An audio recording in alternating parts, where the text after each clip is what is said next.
El alcalde de la ciudad, Francisco Rodríguez, aseguró hoy que propuso al arquitecto príncipe de Asturias, Norman Foster, casado con la orensana Elena Ochoa, participar en el proyecto de integración del AVE en la ciudad. La invitación fue informal durante la inauguración de una exposición en Madrid. Fixemos unha aproximación a Norman Foster, aproveitando que tamén Elena Ochoa, a súa esposa, é de Ourense, intentando buscar aí pois, esa sensibilidade necesaria, para que efectivamente no momento oportuno pois, mostrara interés por dar esas opinións dun xeito ou outro respecto da integración do AVE en Ourense.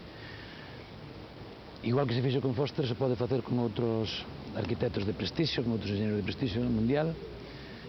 En este sentido, simplemente aclarar que desta aproximación ten coñecemento o Ministerio de Fomento, ten coñecemento o Presidente da Xunta, pero que en calquer caso, como a nadie se lle escape, unha cousa que non nos gustaría, que como valor añadido quede a seña dun sello dun premio Nobel, premio Príncipe de Asturias, perdón, pero que pode haber outros máis. Según el alcalde, el arquitecto mostró ilusión por participar en el concurso de ideas, ya sea para el viaducto previsto o para la estación. Un equipo de su estudio de ingeniería y arquitectura estuvo ya en Ourense para conocer algunos pormenores del proyecto. Lo que nos trasladan é esa vontade de participar.